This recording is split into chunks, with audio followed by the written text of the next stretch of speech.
Hi girls, I'm Miss Jennifer, and I am doing this video because I thought it would be kind of helpful for you all, and potentially even your parents, if they want to join in, can watch this as well.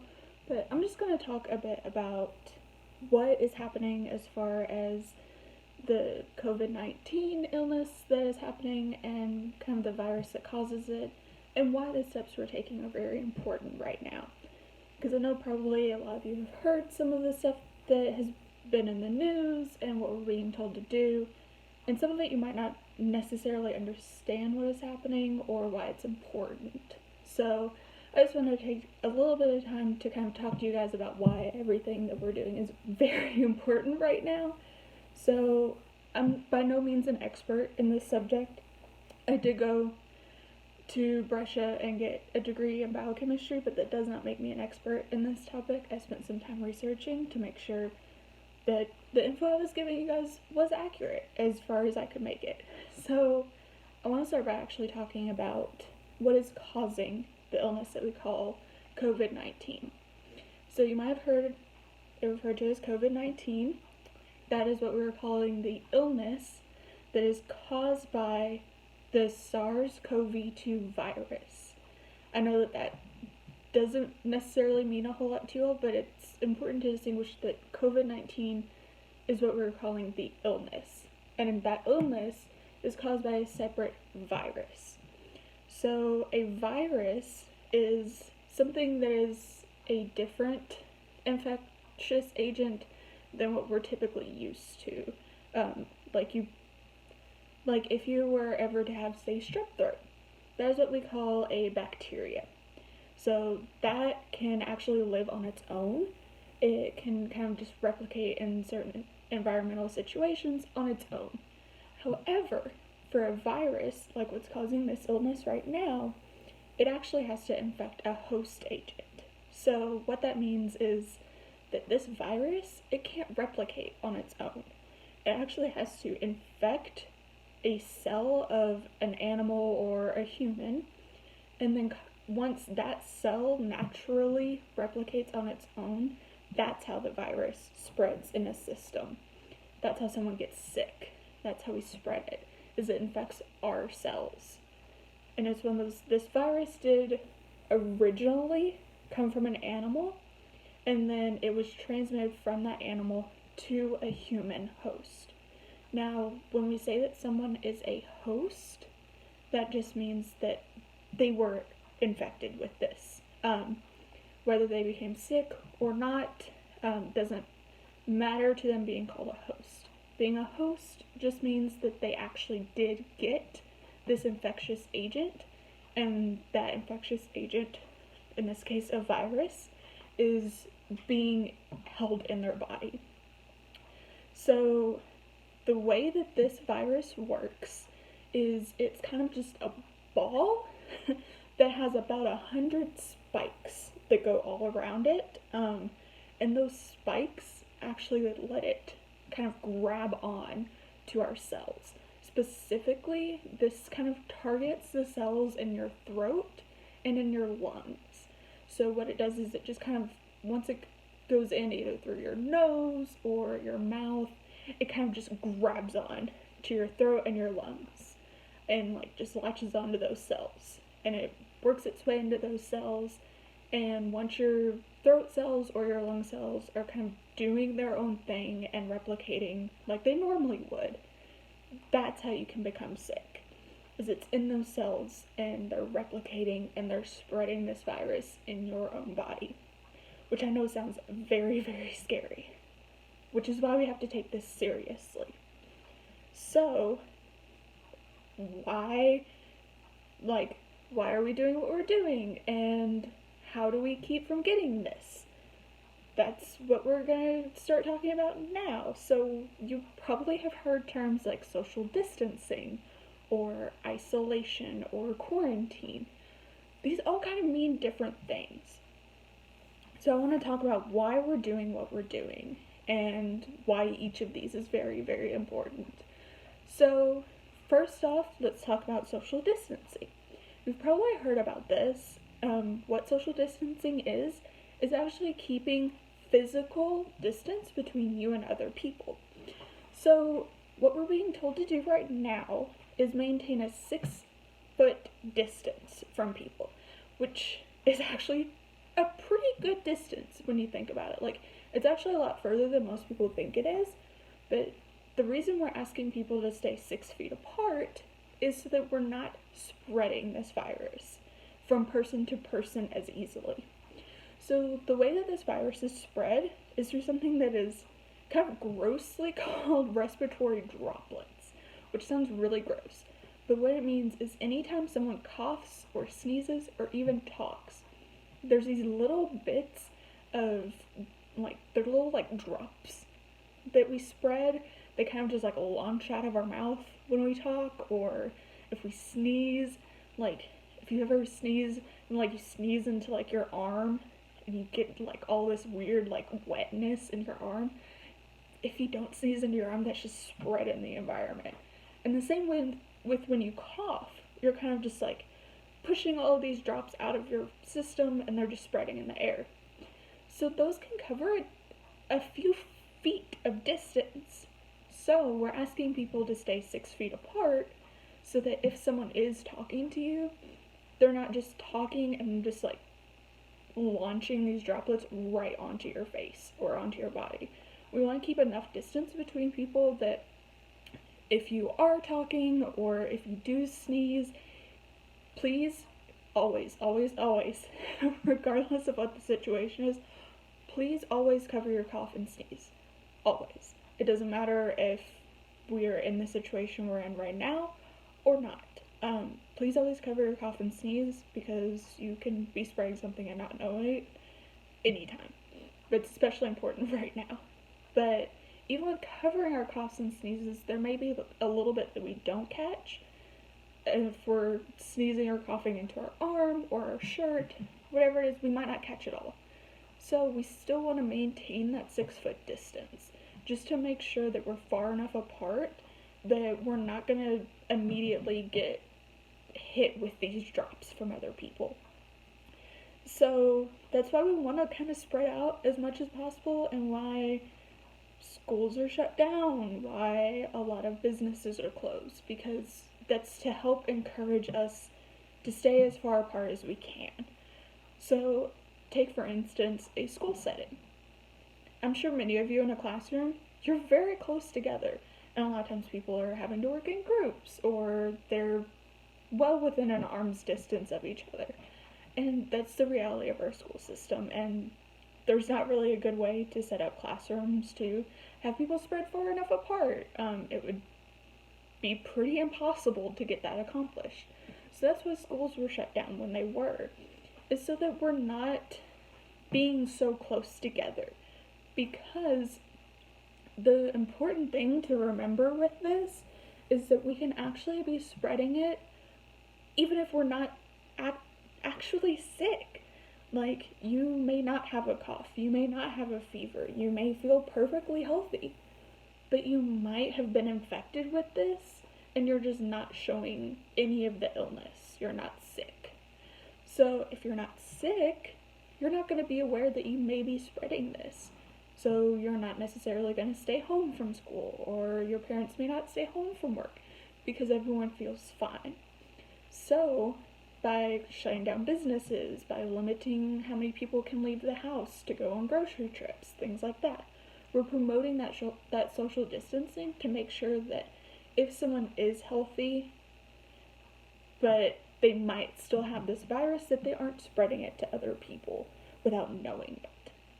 So with social distancing, another, like, very important thing that has kind of started more recently is the suggestion to wear cloth face coverings when you leave the house. So the reason that we're being asked to do this is because those cloth face coverings, like, they're a way to kind of help filter out some of those respiratory droplets. But we still need to maintain the 6-foot social distancing, because this can't catch everything. It's not a mask that is actually designed to filter out the virus itself. It's more so that we're stopping some of those respiratory droplets from being spread. So we still need to maintain the 6-foot distancing, but this is just an added protective measure. So that's why you may see people wearing masks when they go out grocery shopping, things like that. It's actually encouraged when you go grocery shopping, because even if you're trying to maintain a 6-foot distance from other people, and places like Kroger have kind of set up aisles to be, you go down them a certain way in order to help encourage that social distancing. It's really hard sometimes to keep that 6-foot distance in a situation like a grocery store. So that's why we're being asked to wear the masks. A lot of people are now making the masks. There's several different ways to make them. And so these aren't the same masks that people who work in the hospital are using at their jobs, because we need to save those for them. They're actually using the masks, they're going to filter out the virus itself. And those are more important for them to have because of their exposure. They're kind of in the front lines. They're the ones that are actively helping people who are sick. In a lot of cases, very sick. So that's why it's important that those people have the resources they need, and that we are only using kind of the homemade cloth face coverings just to help each other not get sick, but that we're leaving the professionals in the hospital to have what they need to have. So another thing that has been told to us a lot is that we need to wash our hands for at least 20 seconds. And if we can't wash our hands, to use hand sanitizer. So why are those things important? Well, as far as washing our hands, why we wash our hands is actually the soap has these chemicals in it that actually help take the dirt or the germs that are on your hands and kind of lift them up off of your skin. And so when you're washing your hands and you're kind of lathering your hands up, all of those bubbles in that soap is helping take everything off on your hands and lift it up. And then when you rinse your hands off, you're actually rinsing all of that stuff off of your hands. Now, it's not necessarily going to get every single thing off of your hands, but it's actually fairly effective at getting most things off of your hands. And so that means that you're going to be removing the virus from your hands. Say you touch something that someone had sneezed on, washing your hands, you will actually remove those droplets from your hands, and that way your hands aren't going to infect you if, say, you touch your eyes or your nose or your mouth, which actually, please avoid touching your face as much as possible right now. But if you do need to touch your face, just make sure that you wash your hands before, that way you're removing all of the virus that you can from your hands. Now, with using hand sanitizer, it is actually recommended to wash your hands whenever you can. However, if you can't wash your hands at the moment, you can use hand sanitizer.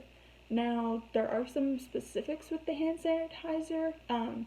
It needs to have a certain amount of alcohol in it, which is just on the back label of a lot of hand sanitizers. It'll say what percentage alcohol it is. Most of them are actually going to be okay as far as being effective, because most of them are already going to be at the 60% alcohol mark, just to be effective in general anyway.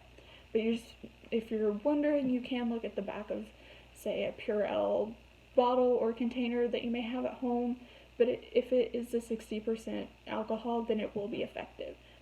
Now, the way that the hand sanitizer works is it's actually going to just inactivate the virus on your hands, but it's not going to remove it. So that's why we actually suggest washing your hands over using hand sanitizer, because when you wash your hands, you're inactivating and removing those inactivated germs, like the virus, from your hands. But the hand sanitizer, you're just inactivating it, but then it's just kind of setting on your hands. But it's at least been inactivated. So that's why you can use hand sanitizer when you can't wash your hands. But either way, please just wash your hands as much as possible. It's a good way to help from spreading from object to object or from like object to you. So like if you touch something that someone who hadn't washed their hands touched, or they coughed or sneezed on it, that way you're actually not going to take the germs off of that and accidentally give it to yourself. So if you do get sick, or you have been directly kind of exposed to this virus, we have a couple different terms that we refer to. So you might have heard these terms. You might have heard quarantine and isolation. So these actually mean two different things. So quarantine is if someone might have been like in contact, specific close contact with someone who has tested positive and is sick. But the person being quarantined is not sick. They're actually healthy. But since they've been in close contact and been exposed, they're asked to quarantine. So the reason that this is because since they might have been exposed, we want to have that person quarantine. So we want them to stay at home, limit as much as possible any trips outside the home. That way, if they say they do have it, like they have been infected with it, but they aren't showing symptoms, that they're not then going out into public and spreading it to other individuals. But it's important to note that this person that is being quarantined is not sick. But we want them to quarantine for about 14 days. And the reason that we ask for the 14 days a lot of times for quarantine with COVID-19 is because it seems that it takes about 2 to up to 14 days for someone who's been infected with the virus that causes COVID to show symptoms, to be sick. So that's why if someone is quarantining, they're healthy, but we want them to stay at home and make sure that they're not spreading it, because they might be able to spread it without being sick. So that's why we ask them to stay at home for 14 days. Now, if someone is in isolation, that actually means that that person is sick. So if someone is in isolation, that means that they're showing symptoms, and more than likely they have been tested and that they're tested positive. So self-isolation is what it's referred to a lot of times. It's different than quarantine because you are sick. But also, not only are you sick, you're not going to be leaving your home, but you are also separating yourself from the healthy individuals in your household. So the reason that that is being asked of us is because if we're sick, we do need to stay at home, obviously. That way we're not spreading it to other people in public.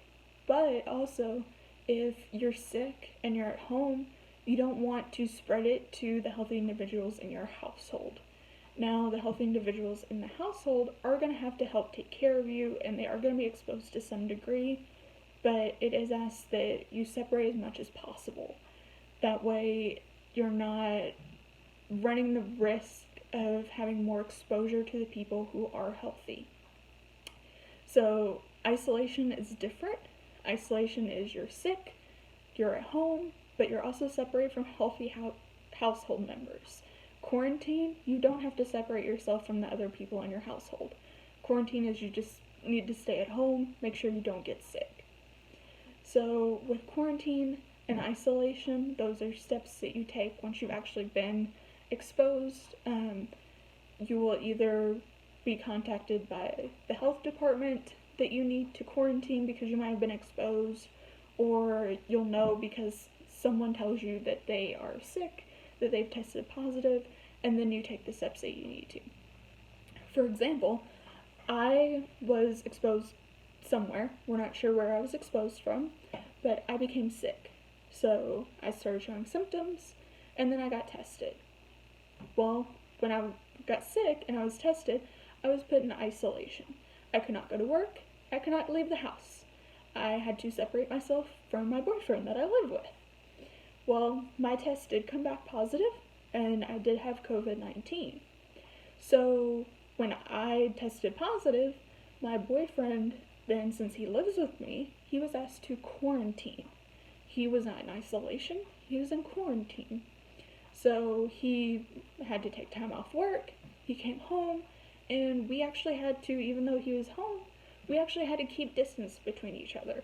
We tried to always keep 6-foot distance between the two of us. We did not sleep in the same bed.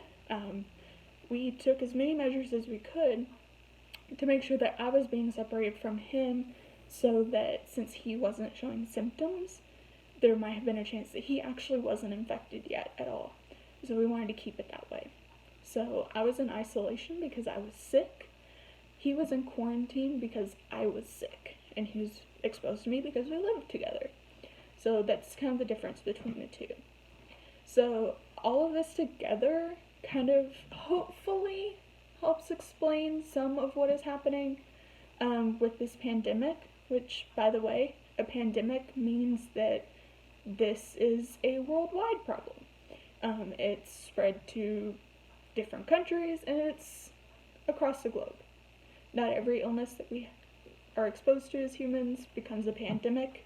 That's why this is very serious, and why we are having to take the steps that we take, because pandemics are not good. It means that it has spread globally, so we all together, not just, as a city or a state or a country, but as kind of a global population, have to make sure that we're all taking the steps that we can. And I know that I didn't necessarily go into kind of the symptoms or the illness that happens with COVID-19, but it was one of those, I felt that that might be a little too much right now. Your parents at this point know what to look for. They know the symptoms to watch out for, and if you or anyone in your household is sick, they know what to look for. They know the steps to take, but I wanted to be able to kind of sit down for a minute and explain to you all what is happening, why we're taking the steps that we're taking, so that maybe you will understand a bit more, and potentially it's less scary. I know that some of what I said probably isn't the most comforting, but it is the reality of the situation we're in, and now at least you have a little bit better understanding of what is happening, and hopefully it helps kind of calm any concerns that you all have. So hopefully this was a good, informative video for you all, and I'm sorry that you guys aren't able to go to school, or see your friends, or attend Girls Inc. I know that everyone that works at Girls Inc. misses you guys a lot. I know your teachers miss you, I know your friends miss you, but we have to do this. It's unfortunate that we have to, but also at the same time, we do have the technology to kind of help make this a bit easier. For instance, you guys can still get videos.